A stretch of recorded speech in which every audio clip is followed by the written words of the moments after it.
বন্ধুরা, সেদিন সকালটা ছিল একেবারে অন্যরকম। মা বাবা বাসায় ছিলেন না, তাই পুরো বাড়িতেই শুধু আমি আর আমার ভাইয়া একা ছিলাম। রাতে ঠিকমতো ঘুম হয়নি, তাই সকাল গড়িয়ে দুপুরের দিকেও আমি ঘুমিয়েই ছিলাম। ঘরটা ছিল একটু অন্ধকার, জানালার পর্দা টানা, বাইরে থেকে আসা আলোর রেখা ঘরে ঢুকে ছায়া ফেলছিল। ঠিক তখনই দরজার খোলার শব্দ পেলাম। ধীরে চোখ খুলে দেখি ভাইয়া আমার ঘরে ঢুকছে। মনে হচ্ছিল সময় যেন থমকে গেছে, বাতাসও কেমন ভারী হয়ে আছে। আমি ধীরে উঠে বসলাম। মনে পড়ল মা বাবা তো বলেছিলেন বিকেলের আগে ফিরবেন না, তাহলে ভাইয়া হঠাৎ এখন আমার ঘরে কেন? বন্ধুরা, আমার নাম বিপাশা।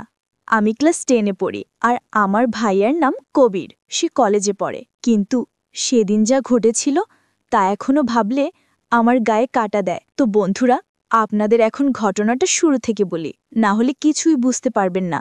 একদিন সকালবেলা মা বাবা আমার দাদিকে দেখতে হাসপাতালে গিয়েছিলেন, কারণ দাদি অসুস্থ ছিলেন। তারা সকাল সকালে চলে গিয়েছিলেন, আর যাওয়ার আগে বলেছিলেন বিকেল নাগাদ ফিরব। আমি রাতে ঠিকমতো ঘুমাতে পারিনি, তাই সকালবেলাতেও গভীর ঘুমিয়েছিলাম। ঘরের ভেতর তখন শুধুমাত্র আমি একাই ছিলাম। লাইট বন্ধ, দরজাও বন্ধ, চারদিক নিস্তব্ধ। ঠিক তখনই দরজার হাতলটা ঢিলে ঘুরে গেল, আর দরজাটা কিঞ্চিত শব্দ করে খুলে গেল। আমি চমকে উঠলাম। দেখি ভাইয়া দাঁড়িয়ে আছে দরজার সামনে, মুখে হালকা হাসি। কিন্তু সেই হাসিটা কেমন যেন অচেনা লাগছিল।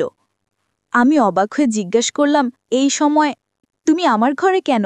ভাইয়া কিছুক্ষণ চুপ করে রইল, তারপর ধীরে ধীরে ঘরের ভেতরে ঢুকে এলো। তার চোখে কেমন এক গভীর দৃষ্টি, যেন কিছু বলতে চাইছে আবার লুকিয়েও রাখছে। বাতাসে এক অদ্ভুত ভারী ভাব ছড়িয়ে পড়ল। আমি অনুভব করছিলাম কিছু একটা ঠিক নেই। ভাইয়া হঠাৎ আমার বিছানার পাশে এসে বসল, তারপর নিচু স্বরে বলল, বিপাশা, আমি তোকে একটা কথা বলবো, কিন্তু কাউকে বলবি না কিন্তু। ঠিক সেই মুহূর্তে ভাইয়া আমার দিকে ঝুঁকে বলল, বিপাশা, তুই জানিস কি, আমরা যখন রাতে ঘুমাই বাবা মা কি করে সেটা আমরা কখনো দেখিনি, কিন্তু আমি আজ যা দেখেছি সেটা আমাদের জন্য খুবই গুরুত্বপূর্ণ, এবং তুই আর আমি সেটা একসাথে করতে পারি। আমি অবাক হয়ে বললাম, কি করা ভাইয়া, কি দেখেছিস? এসব আগে কখনো বলিনি। ভাইয়া হালকা শ্বাস টেনে বলল, আমি বুঝতে পারছি এটা অদ্ভুত শোনাবে, কিন্তু যখন আমরা একা থাকি তখন আমাদের কিছু কাজ আছে যা আমরা আগে কখনো দেখিনি। বিপাশা, এটা হয়তো আমাদের জন্য নতুন অভিজ্ঞতা, কিন্তু একসাথে করলে আমরা সব বুঝতে পারবো। কবির ভাইও ধীরে বলল, বিপাশা, আজ সকালটা আমাদের জন্য বিশেষ। আমি যা দেখেছি তা শুধু একটি সাধারণ ঘটনা নয়। যদি তুমি সাহস দেখাও তবে আমি সব দেখাবো। আমি বিস্ময়ে জিজ্ঞেস করলাম, ভাইয়া, ঠিক কি দেখেছ? এটা কি গুরুত্বপূর্ণ? কবির ভাইয়া হালকা হেসে বলল, হ্যাঁ বিপাশা, এটি গুরুত্বপূর্ণ, কিন্তু প্রথমে শর্ত, তুমি আমার সঙ্গে থাকবে, ভয় পাবে না এবং মনোযোগ দেবে। আমি মাথা হেলালাম, ঠিক আছে ভাইয়া, আমি প্রস্তুত। ভাইয়া হালকা হেসে বলল, চলো তবে, আগে দরজা বন্ধ করি, বাইরে কেউ যেন আমাদের দেখতে না পারে। সে দরজার তালা টেনে দিল। ঘরের বাতাস হঠাৎ আরও ভারী হয়ে গেল, আর কানের কাছে হালকা কোনো শব্দ ভেসে আসলো, যেন কেউ দূরে কানে কানে ফিসফিস করছে, বিপাশা, আজ আমি তোমাকে একটা গোপন জায়গা দেখাবো। ভাইয়া বলল। সে আমাকে ধরে লিভিং রুমের দিকে এলো। ধাপে ধাপে আমরা এগোলাম, আর আমার হৃদয় বেজে উঠল দ্রুত। জানালার বাইরে সূর্যের আলো ঢুকছিল, কিন্তু ঘরের ভেতর সবকিছু যেন ছায়ার মতো গভীর। ভাইয়া কিছুক্ষণ চুপ করে রইল, তারপর গভীরভাবে আমার দিকে তাকিয়ে বলল, বিপাশা, তুই জানিস, এক সময়ে আমি একটা মেয়েকে খুব পছন্দ করতাম। হয়তো তুই জানিস না, কারণ আমি কারোর সঙ্গে তোকে পরিচয় করাইনি কখনো। সে আমার খুব কাছের ছিল। আমি অবাক হয়ে জিজ্ঞাসা করলাম, ভাইয়া, মানে তোর গার্লফ্রেন্ড? ভাইয়া হালকা হেসে মাথা নাড়ল, হ্যাঁ, একরকম। কিন্তু অদ্ভুত ব্যাপার কি জানিস, সে দেখতে তোর মতোই ছিল, চোখ, চুল, হাসিটাও। মাঝে মাঝে তোকে দেখে মনে হয় তার কথা আবার ফিরে এসেছে। আমি কিছুটা চুপ করে রইলাম। তার কণ্ঠে বিষণ্ণতা অনুভব করতে পারছিলাম। তারপর কি হলো? আমি ধীরে জিজ্ঞেস করলাম। ভাইয়া নিঃশ্বাস ফেলে বলল, সে একদিন হঠাৎ হারিয়ে গেল, কেউ জানে না কোথায় গেছে। ভাইয়া একটু চুপ করে আমার দিকে তাকিয়ে রইল। তারপর ধীরে বলল, বিপাশা, তোকে দেখলে আমার আগের গার্লফ্রেন্ডের কথা মনে পড়ে। জানিস, তুই আর সে দেখতে অবিকল একরকম ছিলে। মাঝে মাঝে মনে হয় তুই আর সে যেন একই মানুষ। আমি কিছুটা অবাক হয়ে বললাম, ভাইয়া, আসলে আমি কিছুদিন ধরে একটা ব্যাপার খেয়াল করছিলাম। দেখতাম তুমি মাঝে মাঝে আমার দিকে চুপচাপ তাকিয়ে থাকো। আমি ভাবতাম হয়তো তুমি কোনো কিছু নিয়ে চিন্তায় আছো, কিন্তু এখন বুঝতে পারছি আসলে সেটা ওই মেয়ের জন্য, তাই না? ভাইয়া হালকা হেসে তারপর নিঃশ্বাস ফেলে বলল, হয়তো তাই।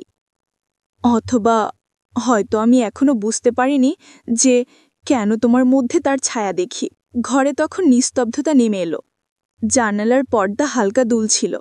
বাইরের বাতাসের শব্দ ঘরে ভেসে আসছিল। ভাইয়া ধীরে বলল, আজ একটু ক্লান্ত লাগছে, আমি তোর ঘরে একটু বিশ্রাম নেব। আমি কিছু বললাম না, শুধু মাথা নাড়লাম। ভাইয়া চুপচাপ এসে বিছানার পাশে বসে পড়ল। তার চোখে এক ধরনের ক্লান্তি আর অজানা রহস্য। যেন কিছু বলতে চাচ্ছে কিন্তু থেমে যাচ্ছে। আমার মনে হচ্ছিল এই পুরো ব্যাপারটার পেছনে কোনো গোপন গল্প লুকিয়ে আছে। ভাইয়া আমার বিছানায় শুয়ে একটু বিশ্রাম নিল। আমি ঘুম থেকে উঠেই ভাবলাম দুপুরটা হয়ে গেছে, তাই আমি গোসল করতে যাই। গোসল শেষে যখন ঘরে ফিরে আসি তখন আমি কাপড় চেঞ্জ করতে শুরু করি। ঠিক সেই সময় ভাইয়া ঘুম থেকে হালকা চোখ খোলার মতো হলো এবং বলল, কি করছিস? আমি ধীরে উত্তর দিলাম, ভাইয়া, শুধু ঘরে ফিরছি এবং কাপড় চেঞ্জ করছি। তুই বিশ্রাম কর, আমি তোর দিকে ঘুমছি না। ভাইয়া হেসে বলল, ঠিক আছে, সমস্যা নেই, তুই শান্তি করে কাজ কর, আমি পাশে আছি। আমি মাথা নাড়লাম। মনে হচ্ছিল এই দুপুরটা এমন একটা অদ্ভুত শান্তির মতো, ভয় নয়, কৌতূহল আর রহস্যের মিশ্রণ। জানালা দিয়ে আসা আলো ঘরে নরম ছায়া ফেলছিল, আর হঠাৎ মনে হচ্ছিল আজকের দুপুরে আমার সঙ্গে ঘটতে যেতে পারে কোনো অজানা ঘটনা, যা আগে কখনো দেখিনি। আমি কাপড় চেঞ্জ করে দাঁড়ালাম। ঘরের চারপাশ নিস্তব্ধ, শুধু জানালার বাইরে হালকা আলো ভেতরে ঢুকছে। হঠাৎ মনে হলো বাতাসের সাথে কিছু ফিসফিস আওয়াজ ভেসে আসছে, যেন কেউ দৌড়ে কিছু বলছে। আমি ধীরে ধীরে ভাইয়ার দিকে তাকালাম। সে এখন শান্ত, কিন্তু চোখে এক অদ্ভুত জ্যোতি, যেমন কিছু বলতে চাচ্ছে কিন্তু কিছু লুকিয়েও রাখছে। ভাইয়া হেসে বলল, বিপাশা, আজকের দুপুরটা আমাদের জন্য বিশেষ। কিছুক্ষণ পরে তুই দেখবি যা আগে কখনো দেখনি। তবে তুই ভয় পাস না, শুধু মনোযোগ দে। আমি কিছু বললাম না, শুধু মাথা নাড়লাম। আমার হৃদয় বেজে উঠছিল দ্রুত। মনে হচ্ছিল আজ এখানে কিছু রহস্যময় ঘটনা ঘটতে চলেছে, আর আমরা দুজনেই সেই রহস্যের অংশ। তো বন্ধুরা, এই গল্পটি কিন্তু এখানেই শেষ নয়, আরও বাকি গুরুত্বপূর্ণ শেষের অংশ রয়েছে। যদি আপনারা দ্বিতীয় পর্ব পেতে চান, অবশ্যই এই চ্যানেলটি সাবস্ক্রাইব করে পাশে থাকা অল নোটিফিকেশন অন করে রাখবেন। আর আগের থেকে যারা সাবস্ক্রাইব করে রেখেছেন, আপনাদের জন্য অসংখ্য ভালোবাসা রইল।